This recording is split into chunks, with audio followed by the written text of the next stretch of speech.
Okay, and we're live. Hello, everybody. Thank you for joining our Spring 26 pre-arrival session. Today we're talking about placement testing, and so I'll let Riley kind of take it away. For those that are, I'm just going to look at our participants. Okay, Seon, hello, welcome back in. Lynette, I don't think we've ever met, so hello, welcome in. For those that don't know me, my name is PJ Gurung. I'm the Assistant Director for Strategic Communications and Recruitment at the KIC, so I'm in charge of all of our communications, social media, things like that. Riley, would you like to introduce yourself? Yeah, you have a mouthful of a title like I do.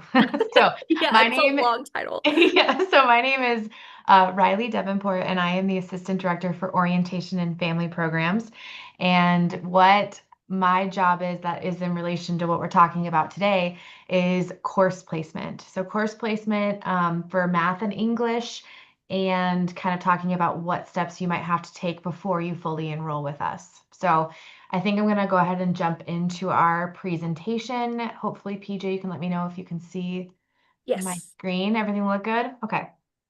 So I'm going to start off with the general question of what is course placement. So before I go into that, I've done this a few years now, so I know that the most common question is, does course placement have to do with my admission to the university? So I want to start by saying course placement has nothing to do with either your admission to the university or your admission to your major. So course placement is basically what we use to determine which math and English courses you should start with to be most successful. So a lot of you may be familiar with test scores or tests that include ACT, SAT, TOEFL, IELTS, Duolingo, or PTE. Hopefully one or more of those sound familiar. Those are the tests that you may have taken that will use the scores to help determine which courses you start with. But if you don't have test scores or you're listening to this going, I have no idea what you're talking about, that's totally fine. We have a system here that we can use to help guide you in which courses to start with when you start with us in the spring. Riley, are you already sharing your screen? Oh, is it not going? No, no, no. Okay, hold on. Is it is it working now? No? Mm. Okay, wait, it's making me send you a request. Oh, okay, that's why. Sorry about that. I was like, wait, I don't see it. Let's try again. Yeah. Oh, yes. It's Perfect. working? Yes. Okay. Thank you. Thank you. Okay. Hold on. So then this is the slide I was just talking about. So what is course placement? So we'll use scores that you might already have to help determine which courses for math and English that you'll start with to be most successful. The reason that it is just math and English is those are two pillars of knowledge that you need to have to continue on your journey. PJ, did you raise your hand? Sorry, that was on accident. Okay. We're off to a great start. All right. Um, So how does course placement impact you? So I think it's kind of easiest to demonstrate by using an example. So different academic programs have different math requirements. A lot of our international students come in wanting to major in computer science. So I've used that as our main example. The computer science program ideally wants you to start with calculus for math. That's just a recommended class that you start with. That does not mean that you have to start with that.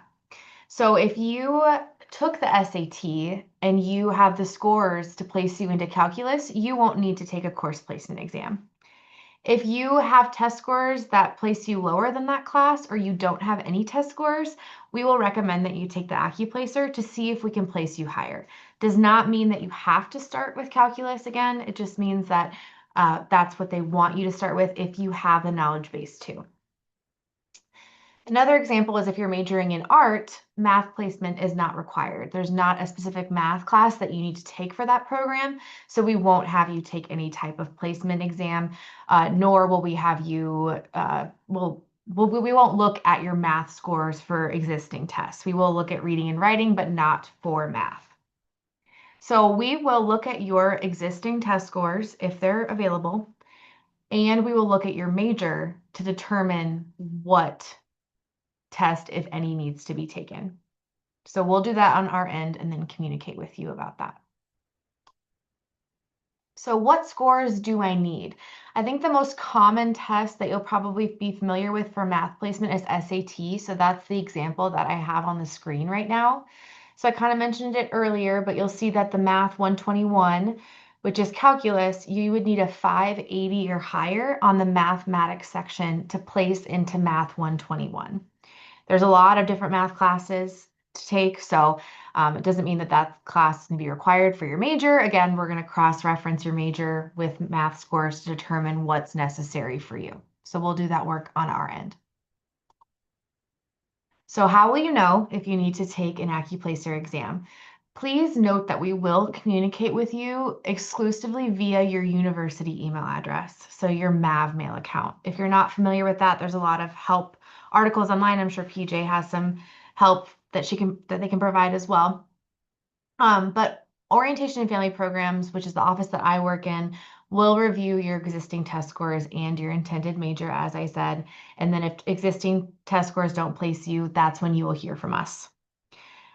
Also, please note that there is no failing the AccuPlacer. I get a lot of questions that say, did I pass or did I fail? That's not a thing. This is just a tool. So this just helps determine. So let's say that you wanted to take calculus, but you placed into college level algebra. That's great. That means that you'll start with that class where we know you're most likely to be successful, and then you'll work your way up to calculus. So again, there's no failing. It doesn't impact your major to any programs, your acceptance to any programs. So how do you take an AccuPlacer? So AccuPlacer, if applicable, will be done the week that you arrive for orientation. So it's like that is on the screen even. So we'll have testing available Monday, Tuesday, and Wednesday. So I believe that's January 5th, 6th, and 7th. So you'll be able to take that once you check in for orientation, you'll be directed where to go. So you don't have to really worry about it right now, but we will be offering that when you physically arrive to campus. And then how should you prepare for the AccuPlacer?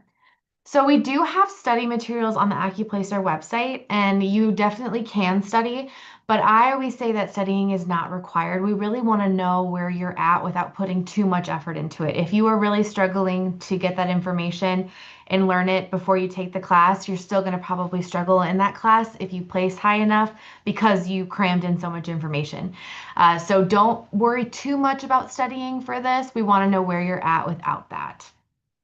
You can attempt the AccuPlacer twice total. So you can take it once, and if you're like, I think I could do better than that, that's totally fine. You can take it 2 times.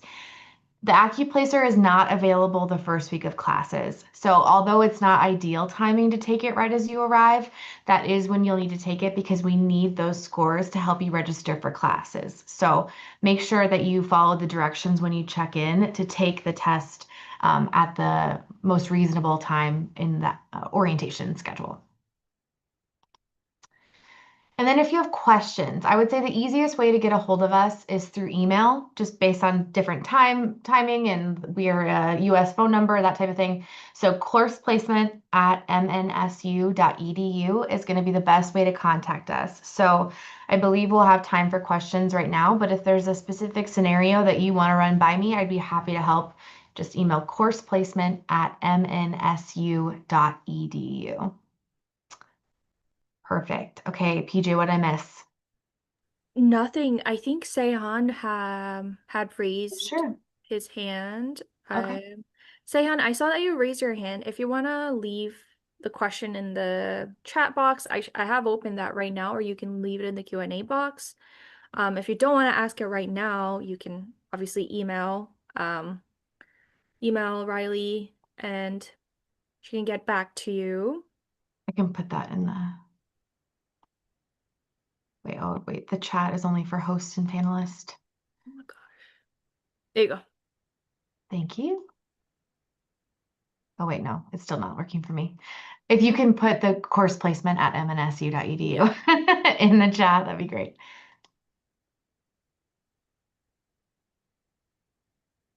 Yeah, I feel like a lot of students worry that it's like an exam, and that's like one of the top questions we get at orientation is like, "Oh my God, I didn't prepare for it. Can you tell me what the Yes, questions are?"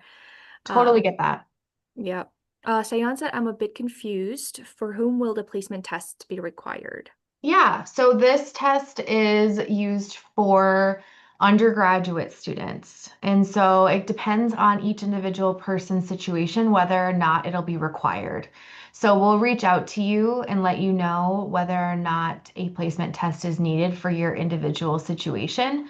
If you have a specific major, I can kind of let you know what the likelihood is, but otherwise you can email us too and I can get that to you.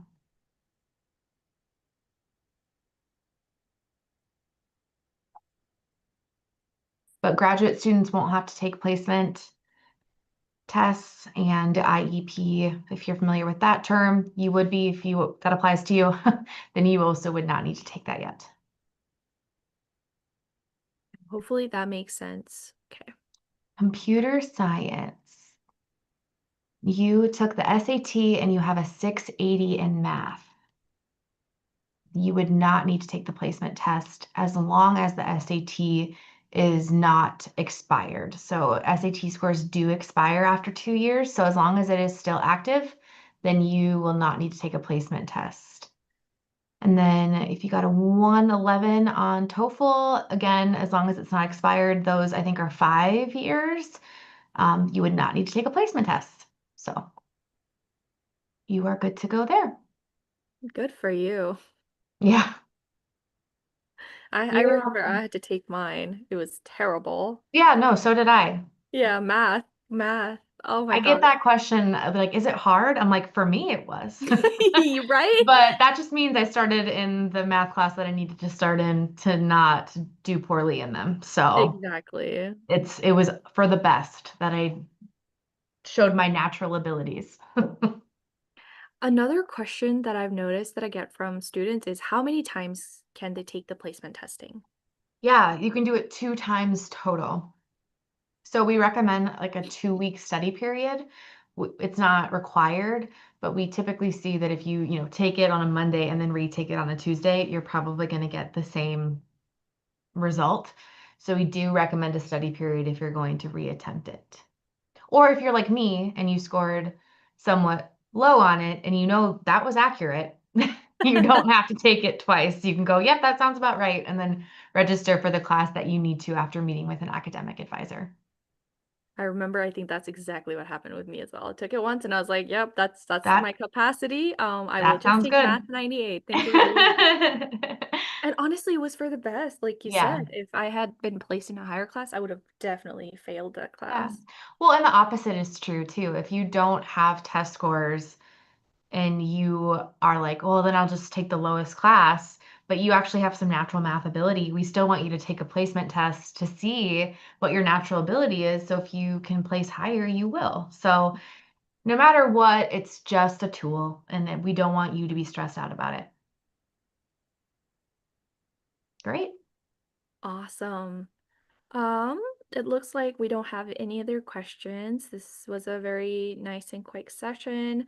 And again, for those, if you want to rewatch this session, if you were like, oh, I think Riley said something during her presentation, you can always go back to our YouTube channel and it's going to be recorded there. Or you can email courseplacement@mnsu.edu. Thank you for joining us, and thank you so much for joining us, Riley. These are Yeah, always thank very, you. very helpful. And we appreciate you a lot. Appreciate it. Have a great All rest of your right. day. Bye, guys.